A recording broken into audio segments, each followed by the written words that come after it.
independent radio, internet radio station, quite like myradio actually. All of them are commercial, I think. I can't think of. I mean, there's probably a few, real sort of geeky guys who've got operating their own sort of radio thing out of their own front room or living room, with a small audience of a few, 100 or something. But nothing quite like myradio, when talking about thousands of people checking it out every day. So I was pretty blown away. I was pretty impressed what they're doing here. But you got to look at it from another perspective, is because in Britain the political system is already well run and in place. You're right. Democratic institutions. Yeah. So people with any discontent about the government, they can use their voting right to do something. And it's London that have the Hyde Park, isn't it? Yes. Yeah. We don't have the Hyde Park. But in Hong Kong, because you have a maimed political system, maimed democracy. So the myradio is the only so-called media, not a mass media, medium or small media. Small media in a sense, right, which can allow the group of more politically concerned people to check in. Yeah. I mean, in terms of independence of thought, isn't it? I mean, even sort of RTHK and stuff, it's not exactly independent from the government, is it? And so on. There's not a sort of free discussion and so on in its forums and so on, in quite in the same way that it goes on in myradio. And I think we also linking that to a bit, we want to talk a bit about this other interesting court decision, to do with the Hong Kong Institute of Education. A couple of days ago, the decision was overturned. Yes, let me introduce the background, right? Because in the past, the Hong Kong Institute of Education has been several of the academics there, including the principal and vice principal, complained about academic interference, right, from the government official, Fanny Law. And then later, because of the public row, the Hong Kong government under Donald Tsang instituted a kind of a commission of inquiry.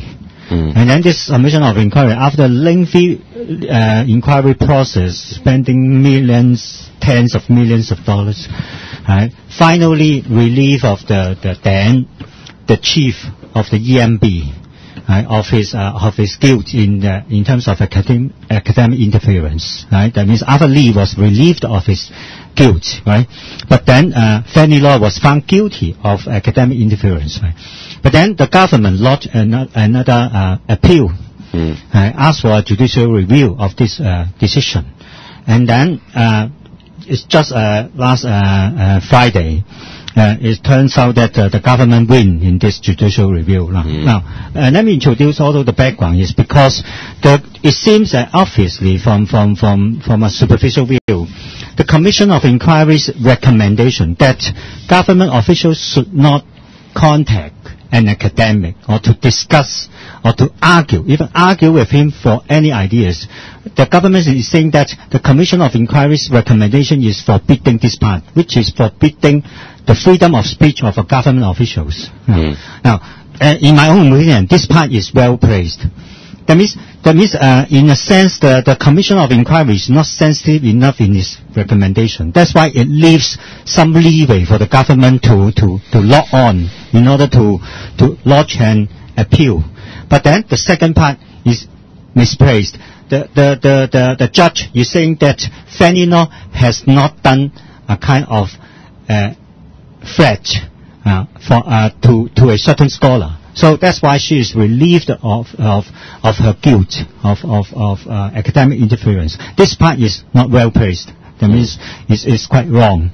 But then after this whole thing, actually the problem now turns into another problem, actually, because if the government is really serious about allowing officials continue to talk with academics, then the government should institute some kind of independent measures in order to ward off any possible government interference with academics. right? So actually what we are asking now is the coming Wednesday, the Legislative Council will discuss about the UGC, the University Grant Committee.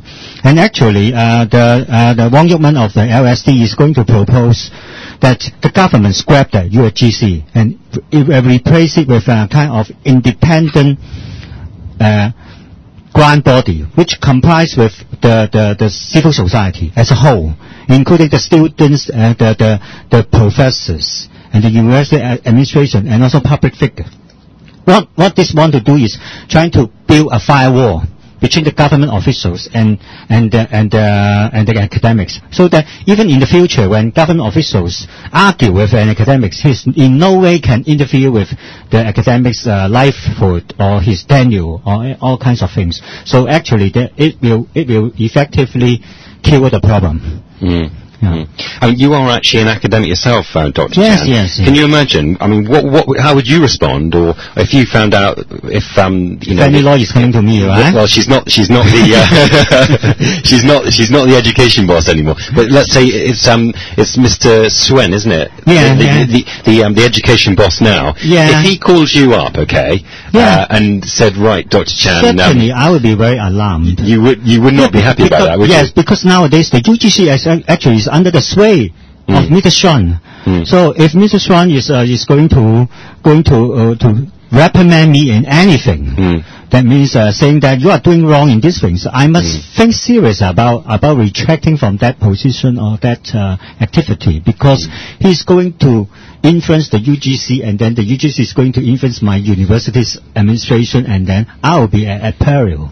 Yes, I agree with you. I think this court case, the result of it, that 2 days ago, is a real concern. Actually, I feel totally uncomfortable the idea of Fanny Law or her equivalent, or Mr. Sun, who's now the new education boss, phoning up those anyone who's the boss of a university and talking to them in the way that they were talking. And it's pretty clear. The transcripts of the conversations were coming out. You can see they were bullying and threatening them actually in quite an unpleasant way. There is one more point we have to remark, because this Judge Hartman, who used to be a very good judge in the civil society's view, now this time he has a misjudgment. Do you know why this is the problem? Because he's coming from a different culture. He's from the British culture, where the government official at least has a certain amount of decency. But then he is misunderstanding Hong Kong and thinking that the Hong Kong official is as decent as the British bureaucrat, but which is wrong.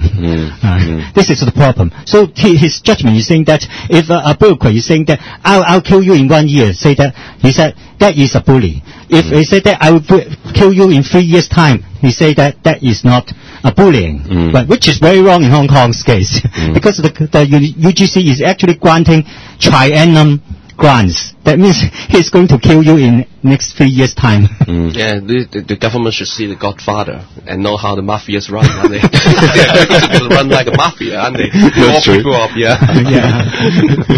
Call people and say, "We'll blow up your casino." So when Arthur Lee say that you will pay, if Arthur Lee is still in power, you will certainly pay in next 3 years' time.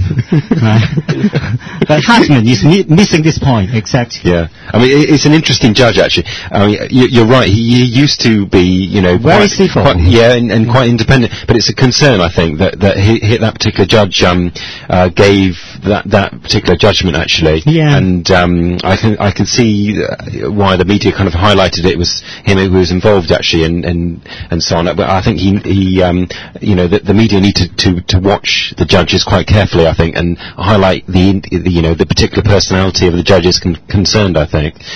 Right, I think we've run out of time, I'm afraid.